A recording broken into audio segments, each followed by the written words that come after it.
Welcome, one and all, to Turning Rejection into Revenue. I'm Liz Harris, also known as the Candidate Coach, and I'm joined by Ricky Akinmoyo. Welcome, ladies and gentlemen. Hi, Liz.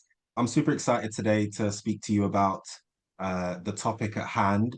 I'm representing AIAURA, and we're here to talk to you about how to make the most out of what we like to call the 97%. That's the bulk of candidates that you engage with as a recruiter who are not successful in their application, and how we can extract the hidden value from your database. So before we launch into this, Liz, I do think it's worthwhile explaining how this collaboration came about because I think the story is quite ironic. hmm, this November on a beautiful, crisp winter's day. The service providers made their way to the Marsh building in the City of London, a very swanky building. We were gathered by the coffee table. First thing you do, grab yourself a coffee. And there you were. And we did the usual, hi, this is who I am. What do you do? The Um, networking thing, yeah. and before very long, it didn't take us too many questions to work out that what we bring to the team network in terms of the respective services we provide does support recruiters, but it's really aimed at candidates. And we felt Absolutely. that in that room, we were relatively unusual in terms of wanting to deliver to the candidate rather than to the recruiter.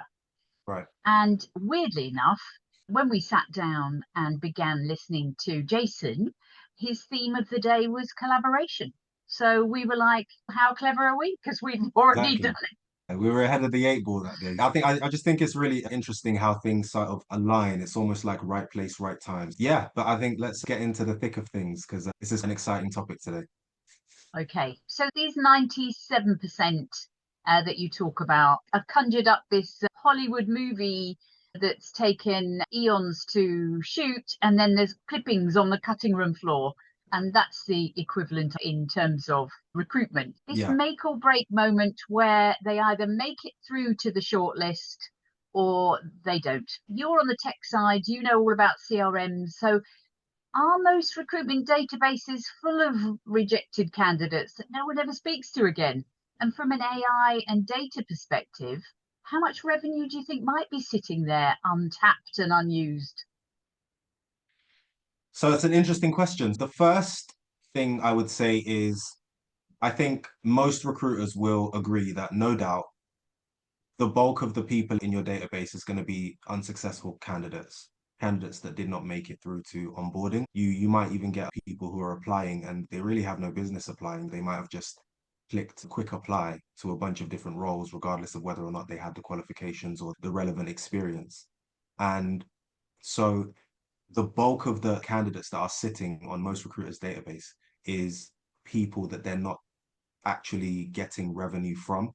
And I hate to commoditize people, but if you think about it, a significant portion of those candidates are going to be people who have qualifications for some type of role that you as a recruiter are actually advertising for.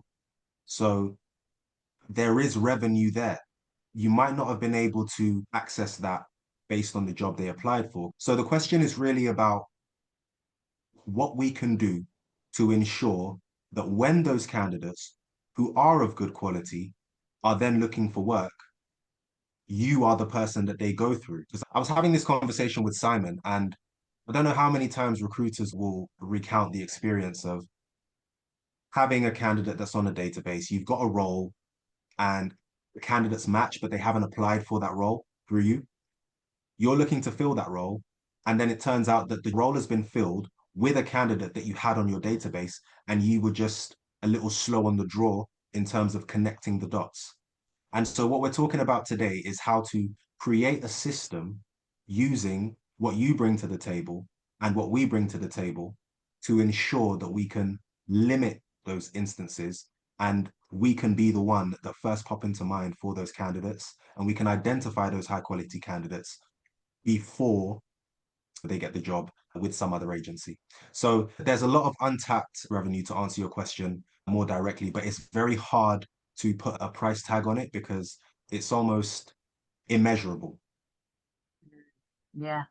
And actually, with the ability within the team network to split commissions and place candidates, I was talking to a recruiter earlier, and she was saying she's got a bid winning specialist role. She said, I've never done one of those, but I'm working with another team recruiter and we're working on it together. They Right. may sit in your CRM, they may not be the type of candidates for the roles you typically recruit for, but it still doesn't mean that you can't benefit from the commercials on it. Right. And we've got to give credit to the team network because these are the types of innovations that Mm. need to be normalized within the recruitment industry. There's a dollar sign attached to all of these candidates that are on there. Recruiters are only really tapping into the ones that make it to the shortlist, and it's really only the one that gets through. The rest of them still have value, and job sharing is one of the ways that we can maximize that. But we also have some solutions for you today, so stay tuned. And I think it's this make or break pivotal moment, isn't it? Where you are saying to someone, look, I'm really sorry, the match isn't strong enough. I can't put you onto my shortlist and put you forward. And we've done a couple of LinkedIn polls ahead of this webinar. And one of them was based on this scary statistic that 47% of new hires remain open to other offers, and 51% of them backtrack or ghost an employer after accepting. So we thought we'd ask the LinkedIn community, what say you? And they 60%, yeah, go for it. It's all about number one. You got to get the job that you want. 60% say treat the recruiter, treat the hiring team, with disdain, just to say it's all down to you. So this absence of loyalty actually gave us our first of a couple of aha moments, which is actually a database is only valuable if the candidates still want to hear from you. Otherwise, Absolutely right. it's just a bit of software with loads and loads of names in it. It's the software with a bunch of names in it. And you know what? It really does highlight the polyamorous nature that we're in when it comes to recruitment because the candidates have so many options. There's so many recruitment companies out there, and a lot of them are going to be putting the same types of roles forward. So it's important now more than ever to stand out as a recruitment company. And there's a lot of talk, again, honorable mention to the team network, because during a lot of these meetings that we attend, there is an awareness of the fact that we have to expand type of service that we're providing to the clients. There are a lot of people who are looking to move towards a more wraparound service for the clients, not just providing a candidate shortlist, but being able to provide more value. And I think that same mentality needs to be applied to the candidates because believe it or not, the high quality ones, they've got a lot of options. And it's important that you can differentiate yourself by adding more value so that you stand out as a recruitment company, but also optimizing your tech stack, optimizing your operations so that you're making the most of the candidates that are sitting on your database because those people are a lot of them are going to be quality and a lot of them are going to get roles and you want to be a part of that. So Absolutely. I wanted to ask you, Liz. So it's really common to get a generic rejection email, right, as a candidate if you're not successful. What do you think that experience would actually feel like from the candidate's perspective? Because you have a lot of experience dealing directly with them as a candidate coach. The years of working with candidates, one of the things I've noticed is that there are two states of mind that you can attribute to candidates. Some candidates have what I call a thrive mentality. So if you're coming to a job application and you're already in a job, you've got a good job, but you're going for a job that could actually just give you another 10 grand a year, or the commute might be shorter, or the holidays might be longer. You're in a thrive, you're in a good place already. This would just be a bonus. But then there are other candidates who are in what I call survive mode. So Right. maybe they are at risk of redundancy or they've already been made redundant and they are looking for a job and it's getting really crucial. Maybe their redundancy money is running out. I was coaching a guy not that long ago who said to me, Liz, we've actually just had to sell the second car because my money is running out. We can't afford a second car. And he ended up taking a fixed term contract and he has to stay away from home 3 days a week. So he's taken something that's tiding him over until he can turn himself into a Thrive candidate where he says, actually, I'm in a better place. I've restored my savings. We've Yeah. been able to buy another car. But he's now going to want to be finding a job closer to home where he doesn't have to be without his family. So it's dependent, I think. Are you in Thrive and you can take it on the chin and you go, okay, I'll just move on? Or are you in Survive where it really does hurt and it can take quite a lot more to bounce back from that? And it's important as well to take into consideration that for those people who are in survive mode, like you said, the rejection does hit harder. And if we look at the landscape of recruitment, like if we typed into Google right now, recruiters are, and we love the recruiters over here. We're advocates for the recruiters, right? Because we understand the job is difficult. There's a lot on your plate, and you're dealing with more candidates than you can speak to directly. There's not enough time in the day. But if we were to Google recruiters are, Google's not going to populate those with positive suggestions. So there is this negative stigma around recruitment. And unfortunately, that's going to come from disgruntled candidates. But these individuals who are in survive mode and they really just wanted some feedback, they might have wanted a little bit more, something a little bit more human, something a little bit more supportive, and they're in a desperate situation. These guys all have Google accounts and they know how to leave Google reviews, Liz. And so a lot of the negative feedback that we're getting, a lot of the negative press that the recruitment company, the recruitment industry is receiving is coming from these candidates who are in survive mode and who got ghosted or who got a generic email and didn't receive the value that they think that they deserve or should have got. And the thing that really gets me is that we're in an age where AI has advanced to the point where it's not going to take a lot of time or effort from the recruiter to actually solve that problem. It's such a simple solve, but it's such a big pain point. Mm. So our second question to the LinkedIn community was, what would make rejection feel fair and helpful? And I don't think they're asking for a lot, really, Ricky. I think 65% of them have said, just give it to me straight, give it to me quick. Take the band-aid off, rip it off quick, but let me know I need to start again somewhere else. Yeah, And then nearly a quarter of them said, and by the way, if you could give us any tips on how to improve the next time around, that would be great. That would be a massive advantage. So I don't think they're actually asking for a great deal. And like you say, with the advent of AI, with the automation of this, I think we could really do something great for candidates that gives 100%. them something to work with for the next time they apply for a job. I absolutely agree. It's not a lot. When you think about it from the individual perspective, it's not a lot to ask for a message about the outcome and maybe some tips on how to improve. But Mm. when we look at it from the recruiter's side, you might be dealing with hundreds, maybe even thousands of candidates. And so to do that to each and every individual, especially the ones who are not going to necessarily bring revenue directly to the business, especially the ones who had no business really applying in the first place, I can understand why there'll be a reluctance to want to put that time and effort in, especially knowing how much is being asked of you as a recruiter. So This we is had this another is aha moment. The way you in which you reject a candidate will impact the likelihood of them reapplying and or recommending. So we haven't really touched on the recommending piece because you talked about the commercials and the dollar sign over everyone's head. But what about feeling good enough about their interaction with the recruiter, even though they didn't find them a job, but to still say to their friends or family, do you know, ABC recruitment treated me really well. They didn't find me a job. I wasn't quite the right match, but I would definitely recommend you get in touch with them. So there's another extension of that commerciality that says people are going to be recommended to you.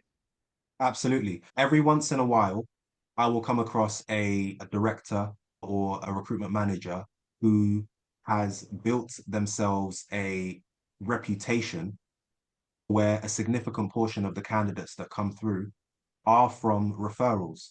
They've made such a positive impression Mm. on the candidates that they're dealing with that they get them in like that at the drop of a hat. And with those people, it really does reduce the load on your shoulders. It really does make things a lot easier to have that inbound and to have that trust already established. And essentially, the candidates who might be already hired, or maybe the ones that are not successful, can be like your marketing team. They're working on your behalf. When you're not working, they're still working. And while you're working, they're working for you. So this is another way that we can tap into this untapped revenue. And that's the reason why at the beginning of this live, I said, it's hard to measure the value that comes from taking care of that 97% because it can manifest in so many different ways into real pounds in the pocket. You have a flywheel analogy that maybe you want to talk us through. Okay, so here's the funnel. One of the things that you were just alluding to is putting ads up on job boards and the huge cost that's associated with that. Yeah, So you get this influx of applicants, could be 10, 20, could be 100, 400, and it goes into the funnel. So you're attracting through maybe a job board or LinkedIn, or and there's a screening process, which could be an ATS, and then a human screening. So the rest of the ones that don't make it into the A group, the A players, end up being rejected. And they may get an email, they may not, but there's a huge number of candidates that will not make the grade. And we talk about three groups: the A players who do make it to the short list, B players who are only marginally outside the parameters that you're looking for. Maybe they have 2 years experience instead of 3, or they're familiar with SAP and you're looking for a different software platform, or they live in Scotland and the job's in London, or so they could be really small. So in the B group, you've got them just slightly mismatched. And then in the C group, you've got those people that you mentioned earlier that are well outside the parameters. I was talking to a recruiter the other day who phoned up a candidate and said, "Oh, thank you for your application. I'd like to talk through your suitability for the role." He said, "Which application was that? I put in so many that I can't really remember. You're going to have to yeah, remind me." So instead of this funnel process, talking about a flywheel, I'm no engineer, but the flywheel creates its own dynamism and acts as a dynamo. So you still get the attract in there, you still do the screening, so the automated and the personal screening, but then you inject a form of support. So right, rather than the straight rejection, there's a support mechanism. And then within the CRM, people retained that are actually going to want to hear from you again. So remember, we right. said our insight earlier, otherwise it's just a list of names of people who never want to hear from you. I really do love this actually because it's such a vivid picture for me. The support area, this is the difference. Supporting the candidates, whether they were successful or not, adding that extra bit of value, differentiating yourself from the other recruitment companies is what allows you to retain them. Then once you retain them, not only will these guys be willing to get back into an application through your recruitment company, but also they can attract, so we start the cycle all over again, attract new candidates through recommendations and referrals. Liz, you did say earlier that a lot of recruiters will be saying, we just don't have the time. And it's completely understandable because it seems like it's a hell of a lot of admin. So what does meaningful candidate development look like at scale? Paint the picture for us. Okay. And much as in the same way that recruiters would love to talk to everybody, I'd love to coach everybody. Clearly, that ain't going to happen. At the very minimum, the thing I'm about to show you. At the very least, your CRM now contains a resource library, Right, and this includes eBooks. For example, sending out short eBooks on how to create the elevator pitch, handling what I like to call curveball questions. So these are short exercise filled activity eBooks for your candidates. You might want to send them one pagers. So hints and tips on how do you explain gaps and pivots? What kind of sample answers would you give for a leadership role versus a general role? I've got checklists, I've got questionnaires, I've got templates that you pour content into, which helps you plan. So my wonderful, what I call finish first interview planning. So you start at the finish and you work all the way back to today to think about how are you going to make sure you're absolutely 100% ready to attend that interview. So and the brilliant uh, thing is, 25. different resources that you get in there that tackle multiple elements of areas where candidates would need support. And it is really a gem to have access to all of that because it's your entire arsenal when it comes to prepping your candidates and adding value to that database and ensuring that you can retain those individuals. Thank you for that. And it's taken me a long time to curate those contents, and I'm really delighted to share those with Team Network recruiters. So, Ricky, because your technical knowledge and wizardry is a million times better than mine, I'm going to ask you to look into your crystal ball. And I wonder, in 3 years' time, what will the smartest recruitment businesses be doing with AI and candidate engagement that maybe others won't be? That's a brilliant question. So, what I think the future holds for recruitment companies that are forward thinking is, like we mentioned earlier, there is a shift in providing more wraparound services for the clients. And I think that the more future forward recruitment companies are also going to make the shift first to provide that also for the candidates, recognizing that the value is not just in the candidates that are placed, but it's also in the candidates that are not placed immediately. And the reason I say that is because if you think about Costa or Starbucks, right? Everybody is aware that the customer service is to be provided to everyone who walks through the door.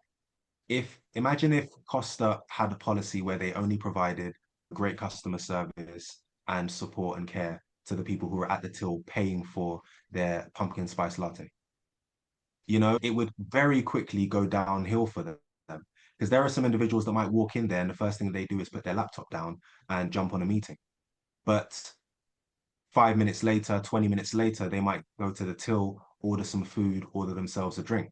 And so the key is you look after everyone, even if there isn't immediate monetary value in it straight away, because it's about your reputation. And that individual who walked in there and maybe didn't buy anything might come back again next time and spend some money. They might bring a friend. And that analogy is very applicable to the recruitment industry because the people who are going to be taking hold of the future in recruitment are the ones who understand, like we said in the poll, the candidates who are not successful, they're not asking for much. They would like clear feedback on where they are in the application. They would like some support, some supportive tools. And this little step is going to show that you value them more than your competitors. And so what they're going to be doing is they're going to have a software like AIAURA, like Linker, that gives the candidates a dashboard. So this is what we've built here at AIAURA. This is a native AI that is created by Jess, the director, who has an extensive recruitment background, ran her own recruitment company, saw the gap that needed to be filled in the recruitment industry, and decided she was going to service the industry. And so we've created this software, and it gives a candidate their own dashboard that gives them live updates on where they are in the application. That's immediate feedback, meaning as soon as it's updated on the recruiter's end that you've been shortlisted, ping, you get a notification straight to your phone. As soon as they know, as soon as an offer has been extended, straight away you're going to be aware of it. And if you haven't been progressed in your application, you're going to know exactly where you are at all times. So no one who enters your pipeline is going to walk away saying, I didn't know where I was. No one told me that I was rejected. I got ghosted. You never get that. Completely eliminated for absolutely everyone who interacts with you. Secondly, the live CV feedback. Every single candidate gets on their own dashboard CV analysis and AI suggestions on how to improve their application. And again, this is not just keyword based. This is a holistic CV review and holistic advice on how to improve their application for next time. This is what you can provide to every single candidate who enters your pipeline without even having to lift a finger as a recruiter. So this is what we meant when we said it doesn't require more time, it doesn't require more effort, but that extra little added care is going to separate and differentiate you from all the other recruitment giants that are in the field. So The recruitment companies of the future, they're going to add these extra touches and provide extra value to the 97%, and they're going to extract more value out of them. And that's going to be the difference between a good year and a great year. Fantastic. So the collaboration, this is what it looks like. So you've just mentioned Linker. I don't think you've mentioned that before. So did you want to say a bit more about the left-hand side of that slide where this is what you bring to our collaboration? Yes, we have a recruitment operating software, which is your ATS, your multi-poster, and your client management as well. But we also have a tool, which is a no contract, it's monthly rolling. There's no obligation, no setup fees or anything like that, and it's a pay as you use model. It's a multi-poster connected to all the major job boards with significant discounts on posting for all the major job boards. In addition to that, with Linker, the candidates will get their dashboard that gives them the live updates. It gives them the CV analysis and feedback. And so we have this software that we are giving, that we're providing to our candidates. And we have a great deal, a great offer actually for the team network and for anyone who decides to take advantage of the offer that we have on this live. And that is essentially how you can very quickly implement something that's going to add value to the 100% of the candidates that interact with you. So it's not just going to be the ones that are shortlisted. Every single person who interacts with your recruitment company is going to get some type of value added.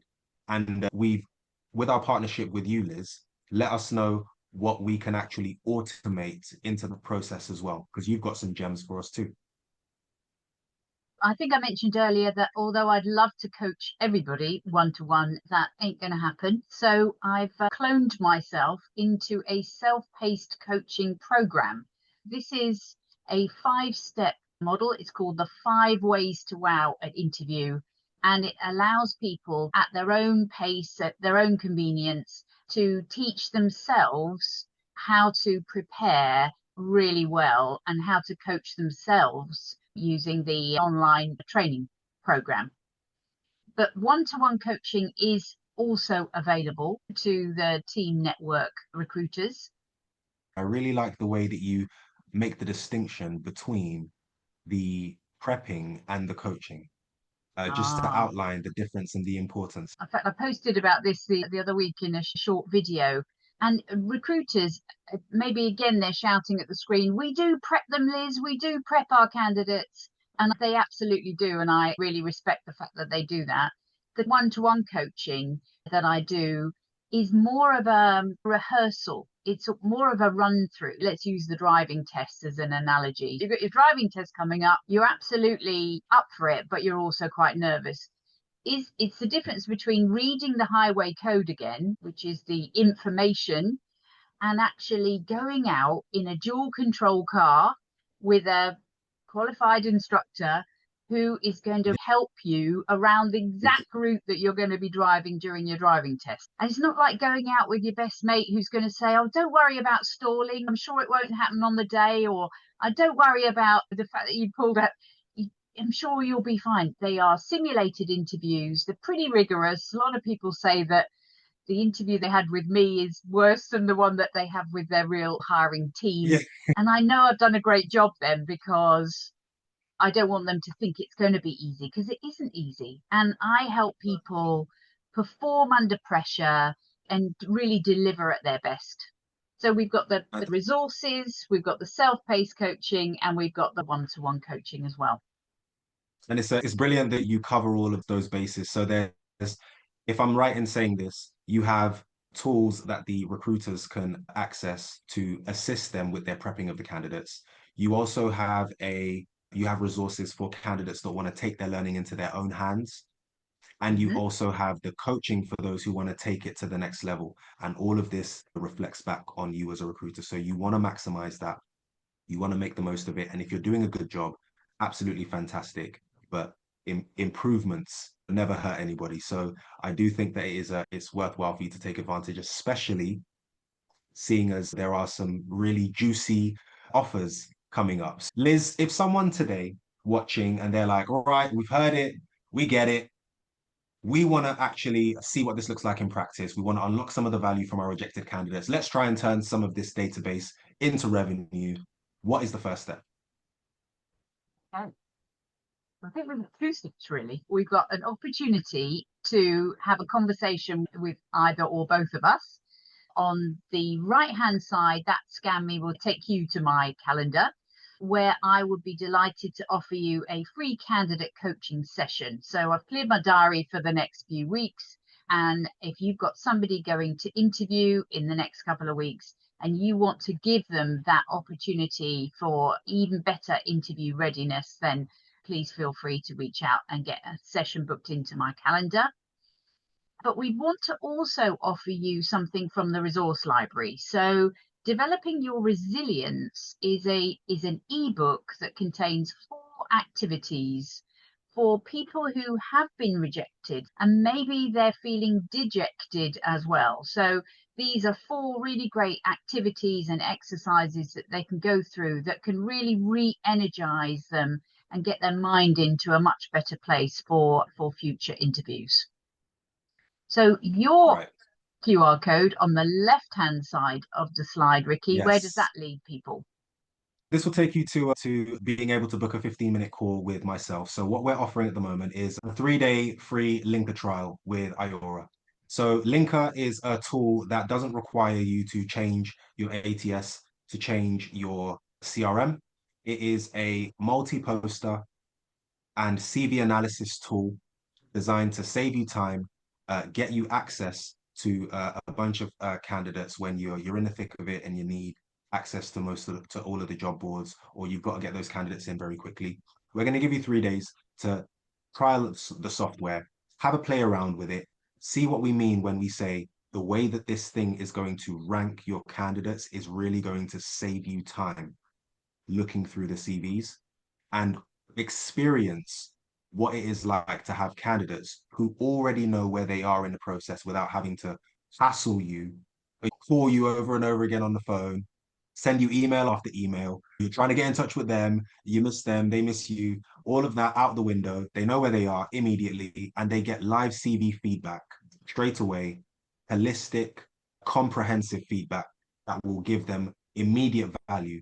And if that is not enough, we've got the developing your resilience tool that you can also ping over to the ones who maybe were just shy of getting the role. And you can also claim yourself, as Liz said, a coaching session for the ones who you really want them to nail it. So this entire package doesn't require you to make any changes, completely free of charge. Test out the system and see what it does for your business to add extra value to your candidates. Don't just take care of the ones at the top, at the tip of that iceberg. Add value to all of them and witness the difference. Fantastic. We don't need to gaze into 3 years into the future. It's here and now, and we're really looking forward to supporting you. Thanks so much for tuning in and listening to our collaborative ideas come to life. And we really look forward to working with you and supporting you in turning your rejected candidates into revenue generating ones. Thank you so much.